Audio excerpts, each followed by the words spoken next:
Hello, my name's Astrid and I'm a textile designer and maker, and today I'm going to be printing on fabric using all sorts of things that I found lying about in the house. So I've got fruit and veg, and I've also made some stamps using bits and pieces that I found lying about. So I've got bubble wrap, which is really good. I've got some corrugated card. I made a little stamp using string. This one is, I attached some cord onto a bit of wood that I had lying about. And this is actually really good. This is a tray from a chocolate box, and it gave really good results. Now the fruits that I like using the best are things like pears, apples, spuds are really good. Aubergines are quite nice as well, and oranges and all the citrus fruits, and onions give a really good result too. You don't really need to do any prep for the fruit, but for the stamps I found if you do it the night before it's much better, because you'll be using glue to stick it down to a bit of card, so that needs to be really dry before you start using them. So just kind of make sure that you have plenty of time before you start printing. I'm using textile inks. You can get lots of different types. These are from Permaset, which are really good. There's also Speedball, and there's lots of different varieties, which they're all equally as good really. And all you do is leave the fabric to dry, and then you iron it, and then it's good to go for a wash. Which is obviously what you want for a tea towel, which is what we're going to be doing today.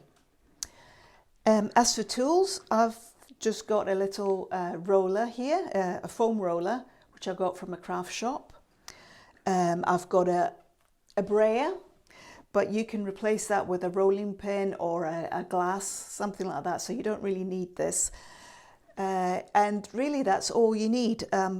Obviously printing is really messy, so you need to protect your surfaces. I've got lots of plastic and paper under here just to protect the table. And I've also got a little bit of an old tablecloth that I cut up, a plastic tablecloth, where I'm going to be spreading my inks. And that's all basically it really. We're good to go now, ready to print. I've got a plain white cotton tea towel. The best fabrics I find are natural ones with a smooth texture. You might want to stick it down with some tape onto your surface beforehand to stop it from sliding around when you're printing. I'm spreading my first colour, and I'm going to use a plastic tray from a chocolate box, making sure that I spread the ink evenly. Take your time and wipe off any excess from around the edges so they don't accidentally mark your fabric.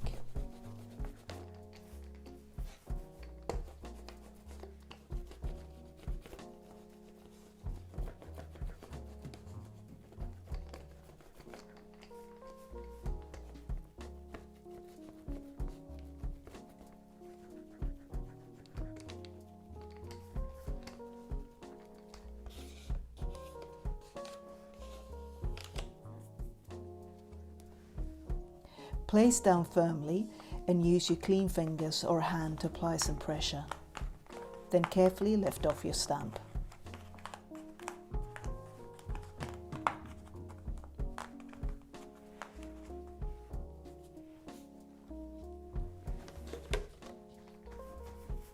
Re-ink after each time.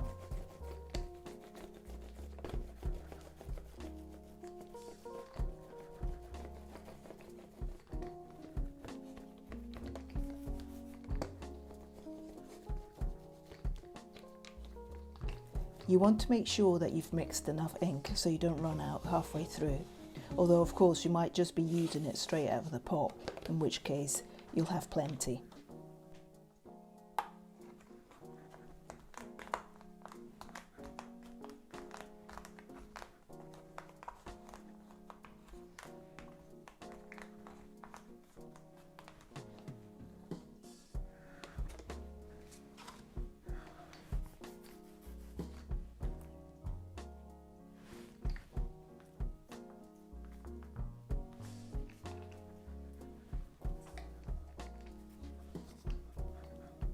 I made this roller with an old plastic tub with some strips of corrugated card glued to it.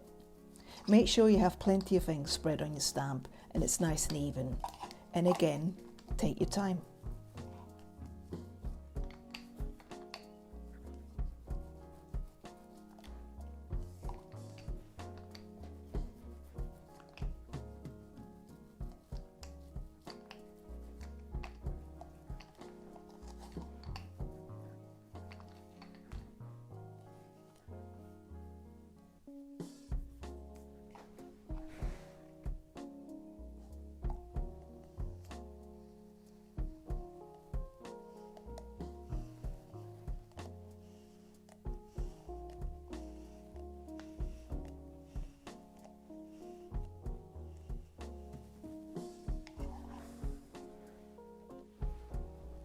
This is a piece of corrugated card glued onto thick card from a box. I made these stamps a few days ago so they would be 100% dry for today's printing.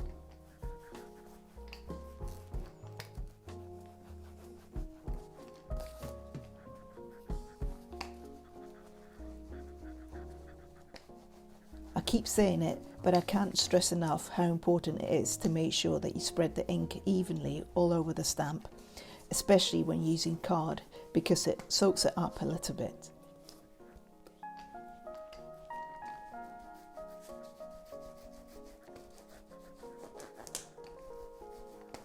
So I think I have enough ink now.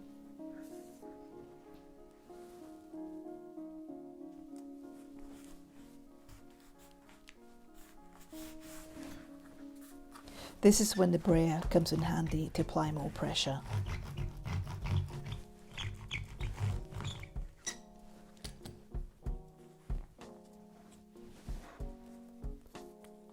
Again, more ink.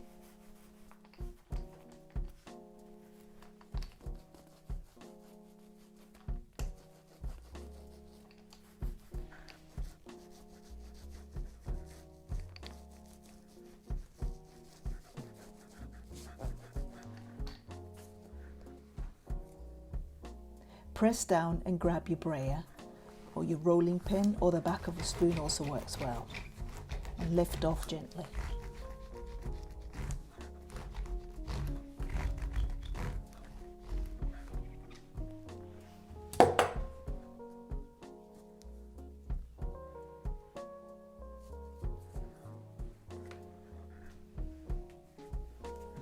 Here I'm using a folded up piece of embossed wallpaper. You can pick up samples from DIY stores, so you don't need to buy a whole roll.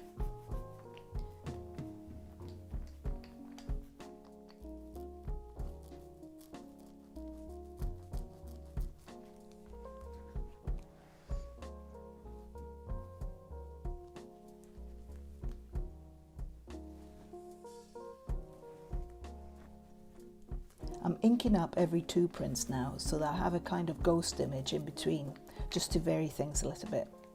It's nice to create layer upon layer this way.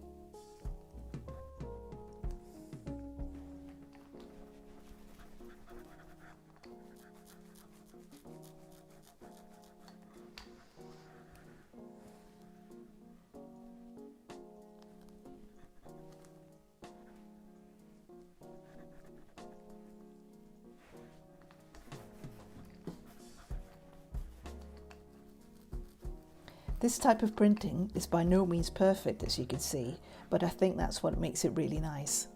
It's certainly a lot of fun, and there's lots of things you can print onto. You can buy plain aprons, tote bags, cushion covers, even t-shirts. I've made a list of materials you'll need and given you a couple of links of where to buy these things from in the video description.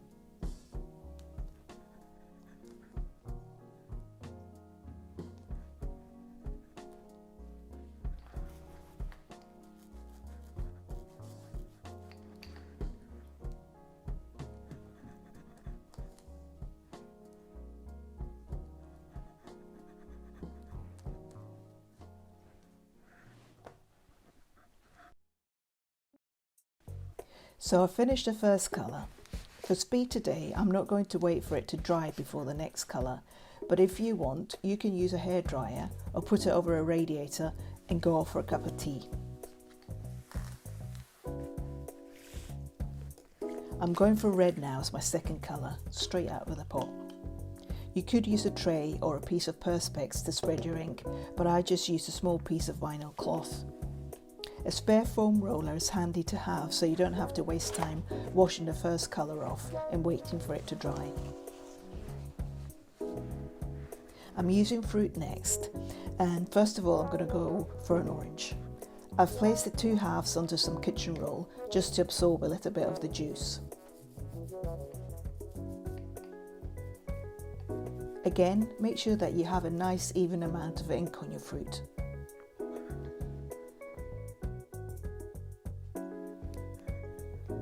Press firmly and repeat the inking process.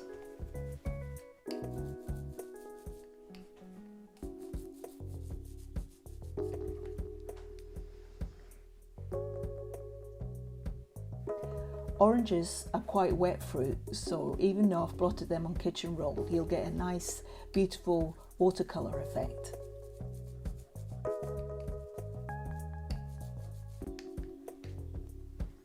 I think printing teaches you to be patient and not to rush things. I don't mean that you should overthink it too much, but if you do things far too quickly, then you're likely to end up making a lot of mistakes. It's nice to lose yourself in the process, I find.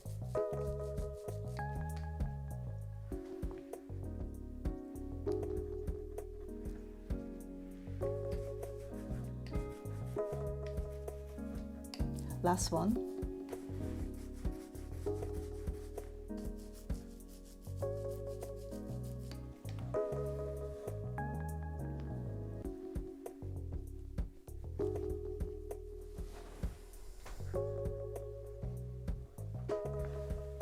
Now I'm changing to a pear, which is a much firmer and less juicy than the orange, so they hold up better as you press down.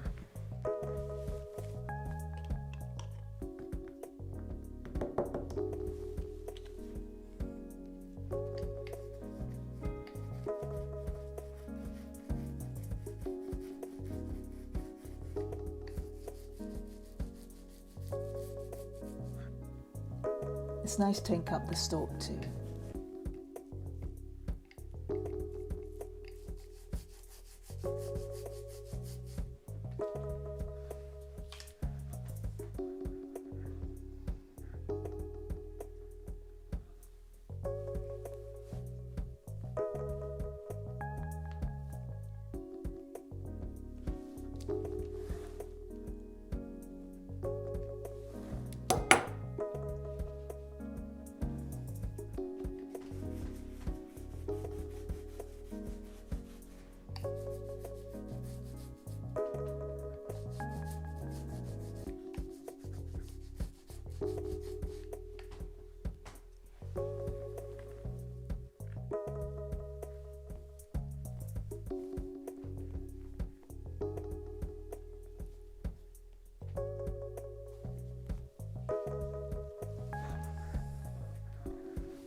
More ink, I think.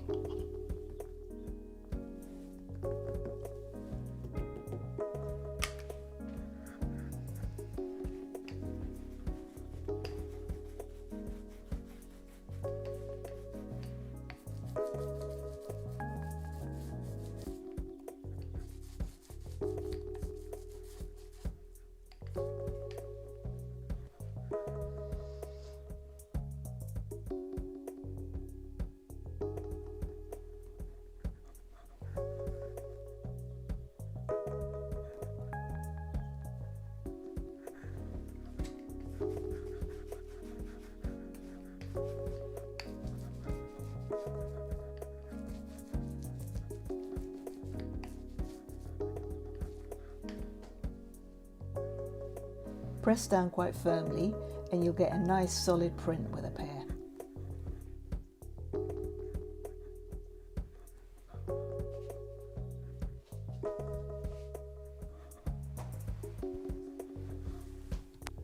And finally, I'm going to use a cooking apple.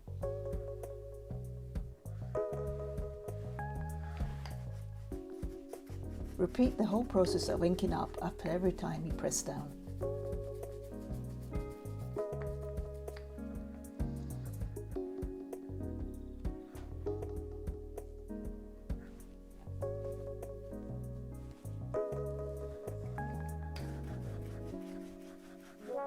The firmer the fruit, the better the print.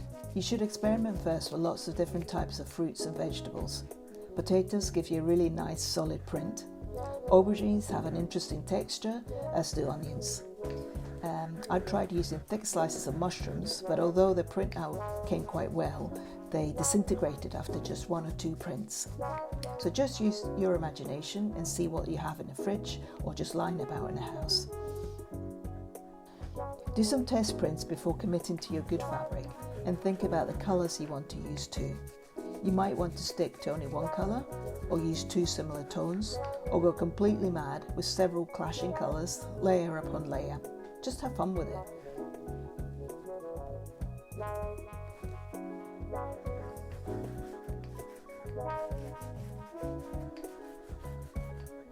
That's me almost finished now. Once your tea towel is dry, give it an iron for 2 or 3 minutes. This will fix your fabric and makes it washable.